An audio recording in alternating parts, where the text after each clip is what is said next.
안녕하세요, 축구보는 기자입니다. 토트넘이 레스터에게 3대2로 승리를 거뒀는데요. 막판 극장골들이 강한 임팩트를 준 경기였지만 이 경기는 전술적으로도 참 볼 게 많은 경기였습니다. 콘테 감독이 어떻게 3-5의 전술을 활용하고자 하는지가 잘 드러났었거든요. 먼저 토트넘의 모습이 어땠는지를 전체적으로 볼 필요가 있겠네요. 손흥민이 부상으로 이탈된 이후에 콘테 감독은 계속해서 3-5-2를 실험하고 있는 중인데요. 이날은 중원을 윙크스, 호이비, 스킵으로 구성했습니다. 셋 중에서 윙크스가 가장 후방에서 활동했어요. 지난 그 은돈벨레를 대차게 깠던 모어컴과의 경기 리뷰에서도 말씀드렸던 내용인데 3-5-2는 기본적으로 기존의 3-4-3보다 공격 숫자가 하나 적은 포메이션이에요. 그래서 양쪽 중미가 상황에 맞춰서 공격에 가담하는 게 중요했는데요. 그래서 이날 호이비와 스킵의 히트맵을 보면 이 둘이 상당히 적극적으로 앞으로 나갔었다는 걸 알 수 있습니다. 다만 그냥 무작정 올렸던 건 아니고 볼의 진행 방향에 따라서 움직임이 달라졌어요. 예를 들어 볼이 좌측으로 가면 호이비가 이렇게 내려와 가담하면서 숫자 싸움에 도움을 주고 스킵이 반대편에서 올라가면서 공격 숫자를 확보해주는 식이었어요.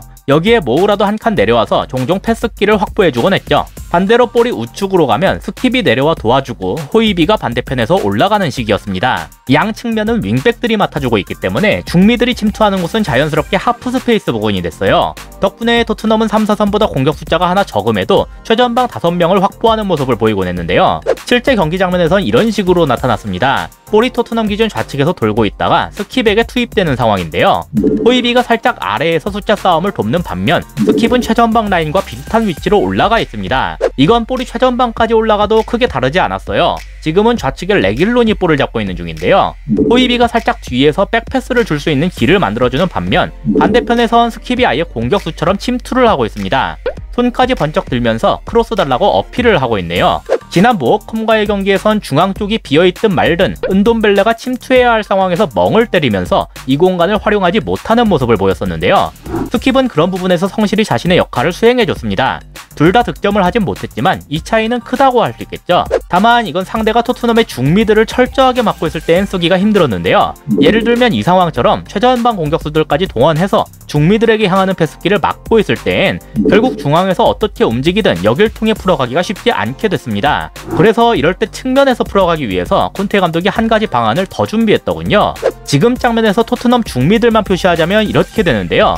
윙크스가 센터백 라인까지 내려가 있죠.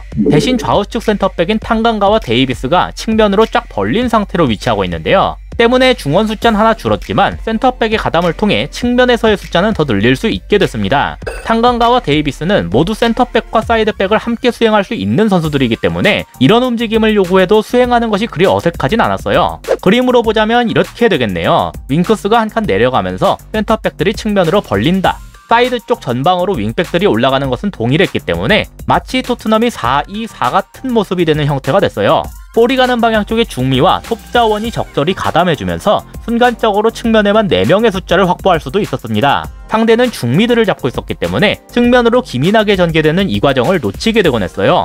상황에 따라 이렇게 다른 방식, 다른 방향으로 공격을 전개하는 게 결코 쉽지 않은 일인데 이 정도의 전술 수행 능력을 보여줬다는 점은 꽤 놀라웠습니다. 공격할 때의 모습은 그랬고 이제 수비할 때의 모습은 어땠는지도 봐야겠죠.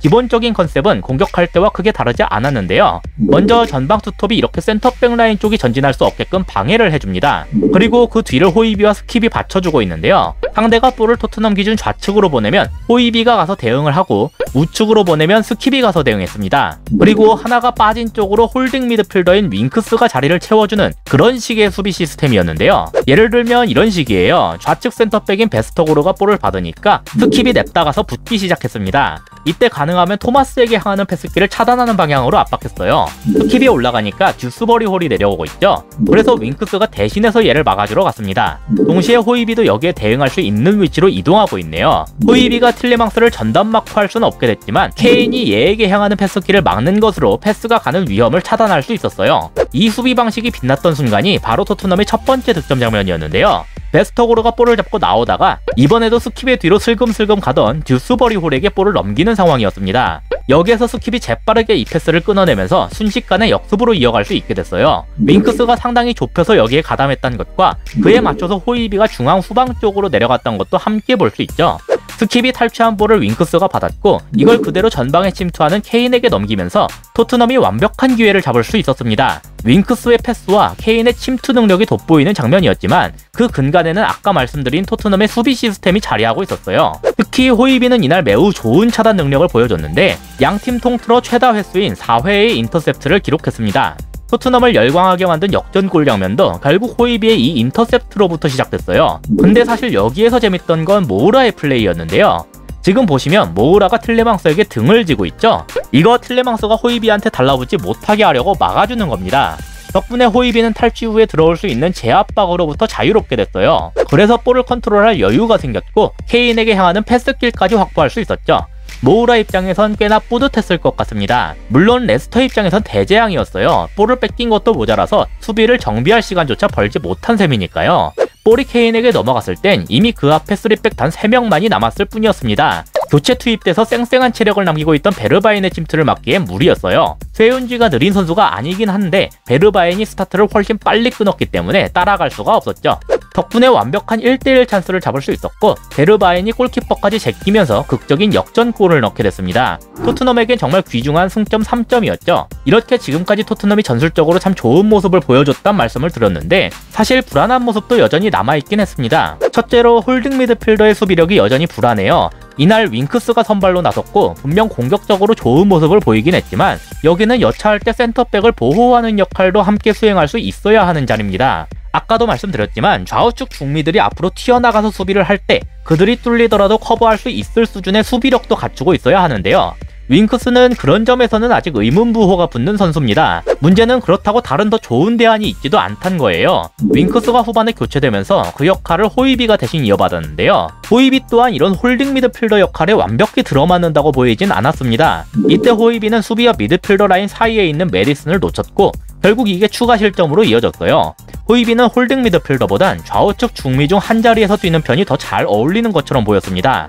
둘째로 역시 우측 윙백의 공격력은 여전히 답답하더군요. 정확히는 우측 윙백 자리에 선발로 나섰던 에메르송이 그랬는데요. 아까 토트넘의 두 가지 공격 전개 방식을 보여드렸는데 둘 모두에서 거의 영향력을 보이질 못했습니다. 중앙으로 전개하는 패턴에서 스킵이 올라가면 에메르송은 그대로 가장 측면에 있게 되는데요.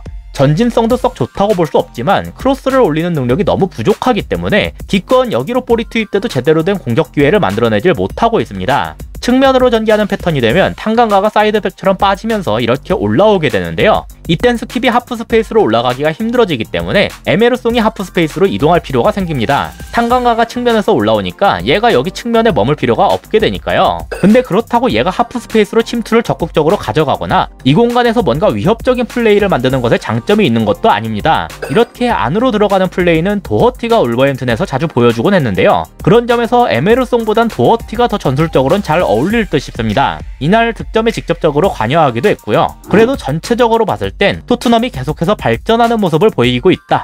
역전승을 거둘 자격이 있는 내용을 보였다. 그렇게 평가할 수 있는 경기였습니다. 앞으로의 토트넘의 모습, 그리고 문제점을 해결할 수 있는 기회인 이적 시장에서의 행보가 기대되네요. 이상으로 오늘의 영상을 마치도록 하겠습니다. 시청해주셔서 감사합니다.